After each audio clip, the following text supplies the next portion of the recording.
Hey, what's going on, Maschine Masters? My name is MGTheFuture. Thank you for joining me today. Today's tutorial is going to be about trap arrangements, but in particular, snare rolls and fills and how to use them in modern day compositions or beats. And it's something that I'm picking up on in a lot of up north trap. A lot of the New York rappers, Chicago, Washington, D.C. rap, a lot of their beats are kind of just trap sounds, but they're arranged like 90s hip hop. And it's very low key. So I want to kind of shine some light on that. And my reference today is going to be Dave East. He has a song with Wiz Khalifa called Phone Jumpin'. Pretty cool song. I'm gonna play a Spotify preview of it and kind of point some things out about that arrangement. Got a bad buddy flying. My nigga don't text me right now, I'm too high. My phone off, it was quiet for me. Don't say you love me, you ain't dying for me. I woke up this morning with a lot of money. I'm just selling game, coming by from me. On my wrist, I protect her for leap now. Every day we can eat it for leaps now.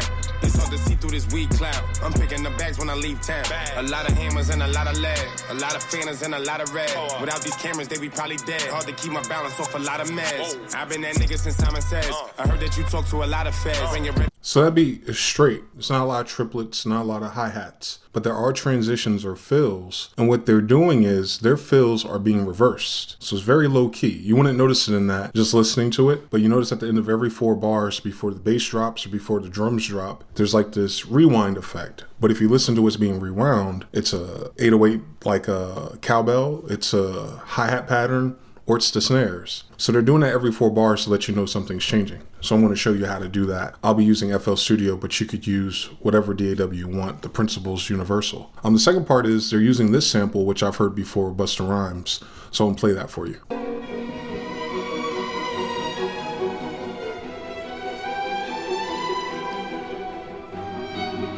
So it's much happier in that context, but of course in the Dave East version, they pitched it down and did different chopping points, so it made it more aggressive. And that's another thing about the up north trap, it's way more aggressive, so that's why the bass and the beats kind of move like they do.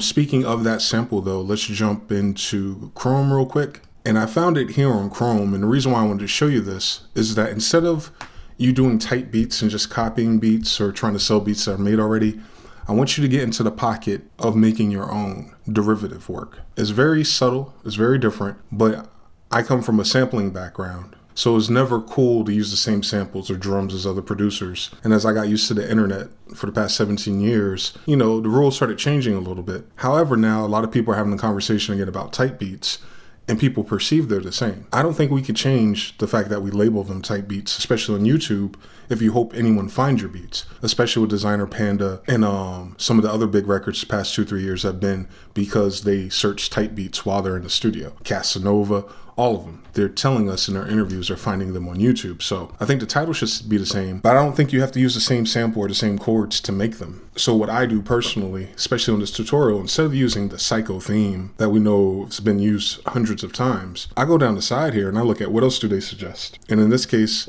I know the Silence of the Lambs, click on it. I hear it already.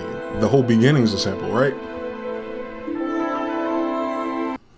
Fast forward a little bit.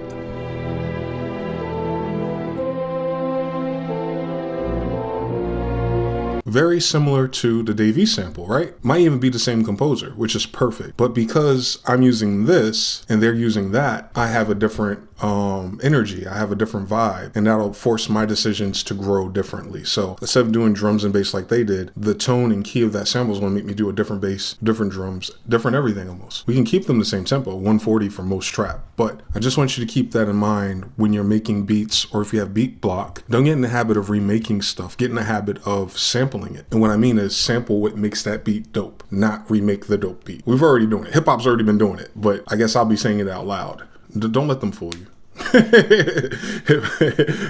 Puff Daddy and Mace have been sampling dope records the whole time that already existed. Biggie Juicy was nothing changed. Everyone will keep saying that, and it worked. But you don't have an advantage if you copy that again. So everything's a one-off. So find unique samples, etc., etc.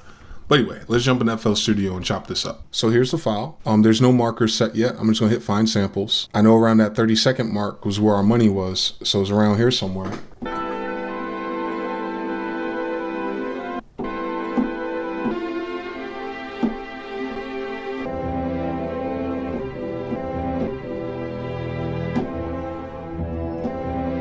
Cool. So basically when I chop samples, because Serato picks different material in a very certain way with this algorithm, I always find myself, I have to play it like an instrument rather than the 16 pads we're used to. And that's cool because it allows you to do that very easily. So I already know that without even trying to play it or rehearsing.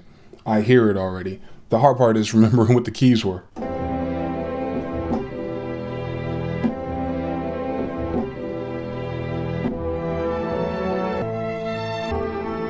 Other part's going to be either this or that.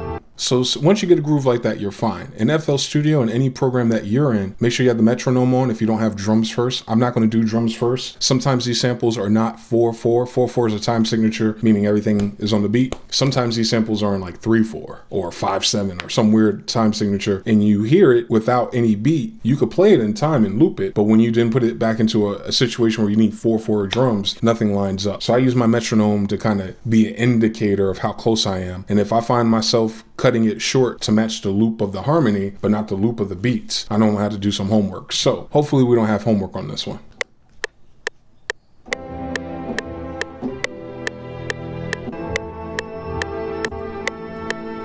So I think it's on time. I'll let it stop early because I can copy paste things if I need more. Normally in the East Coast type arrangement, you have 4 bars where it's going to repeat this 3 times and then the change is on the 4th bar. So it'll look like this if these are on time. That's my only concern, that these are not 4/4. So let me see.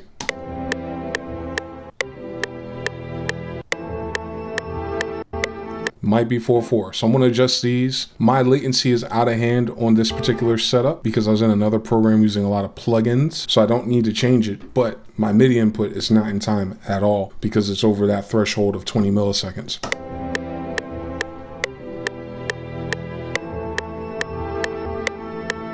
So I need to catch that twice. Maybe have them run into each other. So this becomes more creative now. Now I'm not chopping 16 beats. I'm just going with the flow of what it sounds like.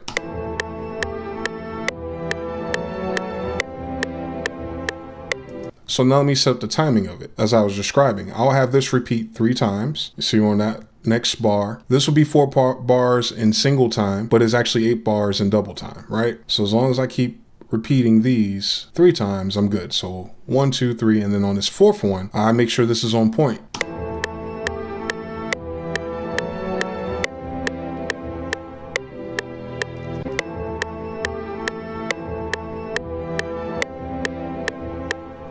I'm going to live with it. It's not the smoothest transition, but I think with the drums and trap, I think my masking ability is going to be dope once I add the drums to it. So this is a 4-bar loop. In double time, it's double a 4, so it should be 8, and that's fine. So now what I'll do is save this real quick. I'll go ahead and do the trap drums, and I'm only going to create one pattern for this particular video, but you can make as many patterns as you want. I'm going to draw 1, 2, 3, 4, and then as I extend this pattern, each one will be a bar, so 4 bars. Now with the trap, we have all kinds of kits in the Maschine Masters store. The one I like a whole lot is the Sonic Empire 808 Renaissance. But in the Dave East track, if I reference that real quick, you're gonna notice a very particular snare. Now for some understanding line. That snare right there is the Lex Luger snare. It's a lot of Drake tracks back in the day. It's that one. So I'm gonna use that one, and I'll put it on every second gray box. Play it in song mode, take my metronome off now that I know I'm in 4/4.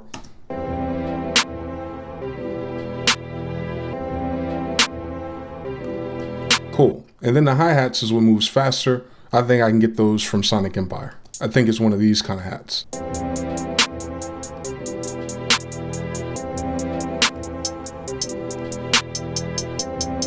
So now I'm gonna add extra snare pattern. Cool, and then we'll add a kick. So you're normally, with trap or just East Coast in general, because they're all bass driven, your kick can kind of be invisible or filtered. Something like that, more so than something like these. Like the Neptunes type kick, it'll be something more like this. And then with the Dave East type stuff, their first 2 kicks are always dun dun, like someone knocking on the door. So it's gonna sound like this, or like this, or like this. So there's more bounce to it because of that pattern. And then the rest will be on these red boxes as usual.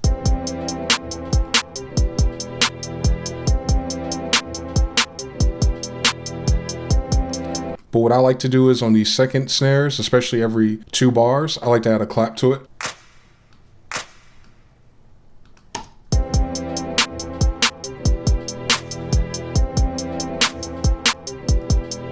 now that I got that flow going, I know I have a nice little change up here. And what a change up is pretty much what a drummer would call a drum fill. So I'm gonna have something called trap fill because I don't think we've officially named it together. And it's not even a whole bar, it's a half a bar because we're in double time. And basically you could loop this section and kind of figure it out.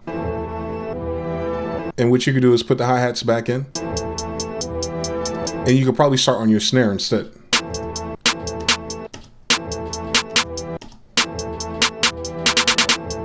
And I might layer that with my kick. And then I want to see if it flows together. So it flows into the end correctly. I might lose that kick in that snare at the beginning. So the hi-hats just flow. That flows way better. So I'm gonna play this all together from the top.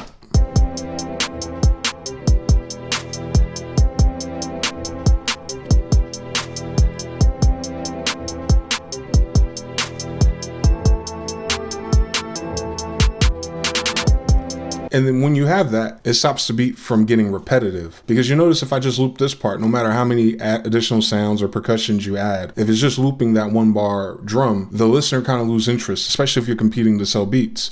So this is actually a very old technique, and I don't hear it as much in trap. Trap will just have 2 different patterns. Like they'll have this pattern going, and then they'll go into a different pattern, right? They'll drop the transpose on the keyboard sound, or they'll have another drum pattern altogether. We're very used to that from like Metro Boomin in them. However, with beats that are straight, especially for a northern rapper, that transition or that fill is what lets them know it loops. For instance, if I'm rapping and every time I hear this fill, I know my energy can change. It actually counts for the rapper. That's a 4-bar fill, so I know I'll repeat this 4 times and that's my verse. Or if it's at the end of it and it's about to go into the hook, when the person's trying to figure out when does the hook start in a lot of these beats, right after that fill, right? So I'm gonna show you what I mean. I'm gonna stretch this. If I'm at the end of the verse and I'm rapping and I'm like, all right, so when does that come in? You use risers and effects, but sometimes people use so many of those, it sounds like it's part of the beat. But the fill, it lets you know, then drop.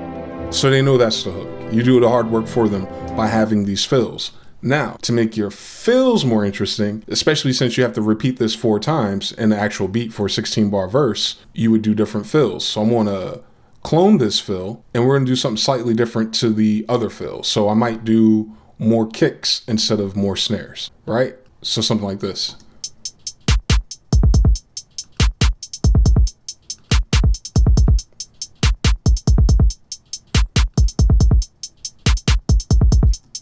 And then put that fill there.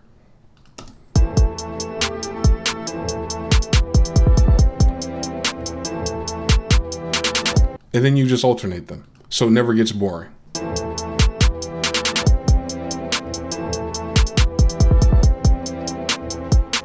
This way, you don't have to get so bipolar with our hi-hats.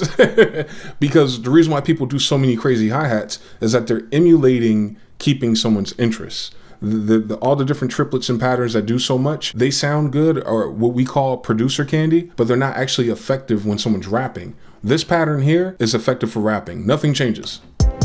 You just gotta find your beat. It's just straight. It's like that the whole beat, but that gets boring to a person that doesn't have words, right? Or perceivably. So if you notice with the new Boy Wonder and Drake stuff, it's just a looping pattern. If you notice with the 504 New Orleans bounce type beats are coming, they're just straight, regular patterns. Nothing's really changing because we're going back to that. And that allows people to rap better. It's kind of crazy. So to not get lost in the sauce, start experimenting with these fills. And that's pretty much the main point I wanted to take away from all that, besides finding the similar samples. For the practice, I want you to focus on how can you add interest to your beats that are supposed to be straight, but still have them exciting. In fact, so much so, what I'll probably end up doing is including with this video, since it's on the Maschine Masters website now, is I'm going to include this sample and I'm going to include the stems of these drums. And I think we're going to kind of set up some type of review, because I would like to hear how you guys come up with drum or trap fills, right? How do you take what we all know for the past 10 years of trap, but how do we add some of those old school change ups and fills into those beats to make something new? We hear it in the Dave East type beats. We hear it in a lot of that Washington, D.C. and Detroit trap type beats. But can we do it? Can we effectively do that? And then kind of as a side effect, doing that in our productions changes the kind of rappers that want to rap, right? Because a lot of people was like, hey, it's kind of hard to compete with the kid rappers because all their friends make beats. So you selling beats online, you're never going to reach them, but they're the future. Whereas there's a whole nother demographic of rappers who can rap and been studying the J. Coles and the Drakes and went back to Tupac, Biggie, and Jay-Z and go, I want to try that, but the beats are just too schizophrenic. So can you do it? Can you make a trap beat without putting your hi-hats and sounds all over the place? That's what I want to find out. And if we get a chance to do a live chat, I'll probably review a few and see what you guys came up with. But anyway, I'm MGTheFuture. Thank you for joining me today. Any comments, questions, or concerns, definitely let us know in the comments box. And if you want to reach me on social media, you can do so. I'm at MGTheFuture. Be sure, of course, to follow at Maschine Masters. Until next time, peace.